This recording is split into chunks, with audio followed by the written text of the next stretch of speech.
ನಮಗೆ ಎಷ್ಟೋ ಜನಕ್ಕೆ ನಮ್ಮ ಜೀವನದ ಗುರಿ ಏನು ಅಂತ ಗೊತ್ತಿರೋದಿಲ್ಲ. ನಾವು ಏನು ಮಾಡ್ತಾಯಿದ್ದೀವಿ, ದಿನ ಬೆಳಗ್ಗೆ ಎಲ್ಲರ ಹಾಗೆ ಹೇಳ್ತೀವಿ. ಈಗ ಹೆಂಗಸರಾಗಿದ್ದರೆ ಅಡುಗೆ ಕೆಲಸ ಮಾಡ್ತೀವಿ, ಮಕ್ಕಳನ್ನ ಸ್ಕೂಲಿಗೆ ಕಳಿಸ್ತೀವಿ, ಆಮೇಲೆ ಕೆಲಸಕ್ಕೆ ಹೋಗೋರಾದರೆ ಕೆಲಸಕ್ಕೆ ಹೋಗ್ತೀವಿ, ಮತ್ತು ಸಾಯಂಕಾಲ ಬರ್ತೀವಿ, ಮತ್ತೆ ಅಡುಗೆ ಮಾಡು, ಊಟ ಮಾಡು, ಮಲ್ಕೊ. ಇಷ್ಟೇ ಅಲ್ವಾ? ಇಷ್ಟೇ ಅಂತ ನೀವು ಅಂದ್ಕೊಂಡಿದ್ದೀರಾ?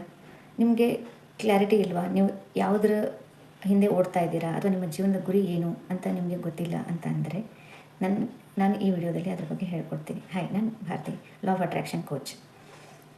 ಇದು ಎಲ್ಲರ ಸಮಸ್ಯೆ, ನಿಮ್ಮ ಇಬ್ಬರದೇ ಸಮಸ್ಯೆ ಅಲ್ಲ. ತುಂಬ ಜನರಿಗೆ ಈ ಒಂದು ಪ್ರಶ್ನೆ ಇದೆ, ನಾವು ಯಾವುದರ ಹಿಂದೆ ಓಡ್ತಾ ಇದ್ದೀವಿ ಅಂತ ಅನ್ನೋದ್ರ ಬಗ್ಗೆ.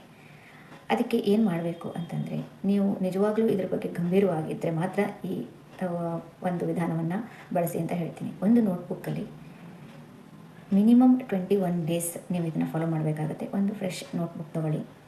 ನಿಮಗೆ ಏನೇನು ಬೇಕು, ಏನೇನು ಗೋಲ್ಸ್ ಇದೆ ಅಂತ ನಿಮಗೆ ಅನಿಸುತ್ತೆ ಅದನ್ನು ಬರಿತಾ ಹೋಗಿ. ಒಂದು ದಿನಕ್ಕೆ ನಿಮಗೆ ಫಾರ್ ಎಕ್ಸಾಂಪಲ್, ನಾನು ಹೊಸ ಮನೆಯನ್ನು ಕಟ್ಟಬೇಕು, ಅಥವಾ ಮನೆಯನ್ನು ತೊಗೊಳ್ಬೇಕು, ಒಂದು ಕಾರ್ ತೊಗೊಳ್ಬೇಕು, ಅಥವಾ ನೀವು ಏನಾದರೂ ಫ್ಯಾಮಿಲಿ ಪ್ಲ್ಯಾನಿಂಗ್ ಮಾಡ್ಕೊಳ್ತೀರಿ, ನನಗೊಂದು ಮುದ್ದಾದ ಮಗು ಬೇಕು, ನನಗೆ ಜಾಬಲ್ಲಿ ಪ್ರಮೋಷನ್ ಬೇಕು, ನಾನು ವಿದೇಶಕ್ಕೆ ಹೋಗಿ ಅಲ್ಲೇ ಸೆಟ್ಲ್ ಆಗಬೇಕು. ಈ ಥರ ನಿಮ್ಮ ಆಸೆಗಳು ಏನು ಬೇಕಾದರೂ ಇರಬಹುದು. ಅದು ಏನೇನು ನಿಮಗೆ ಅನಿಸುತ್ತೋ, ಎಷ್ಟು ಬೇಕಾದರೂ ನಂಬರ್ ಆಫ್ ವಿಷಸ್ ಇರ್ಬೋದು, ಅಂದರೆ 10-20 ನಿಮ್ಮ ಬಯಕೆಗಳಿರ್ಬೋದು, ಆಸೆಗಳಿರ್ಬೋದು, ಎಲ್ಲದನ್ನೂ ಕೂಡ 5 ನಿಮಿಷ ಟೈಮ್ ತೊಗೊಂಡು ಆ ಪುಸ್ತಕದಲ್ಲಿ ಬರೆಯಿರಿ.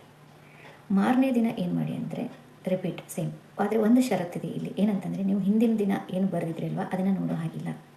ಮತ್ತು ನೀವು ಫ್ರೆಶ್ ಆಗಿ ಆ ದಿನ ನಿಮಗೆ ಏನೇನು ಅನಿಸುತ್ತೆ, ಇದು ನನ್ನ ವಿಶ್ ಲಿಸ್ಟ್ ಅಥವಾ ನನ್ನ ಬಕೆಟ್ ಲಿಸ್ಟ್ ಹೊಸದಾಗಿ ಹೇಳ್ತಾರಲ್ವ, ಆ ಥರ ನಿಮ್ಮ ಬಯಕೆಗಳು ಏನೇನಿದೆ ಅದನ್ನು ಬರಿತಾ ಹೋಗಿ. ಹೀಗೆ ಪ್ರತಿ ದಿನವೂ ಕೂಡ ನೀವು ಹಿಂದಿನ ದಿನದನ್ನು ನೋಡದೇ ಕೂಡ ಕನಿಷ್ಠ 21 ದಿನ ಬರಿಬೇಕು ಅಂತ ಹೇಳ್ತಾ ಇದ್ದೀನಿ.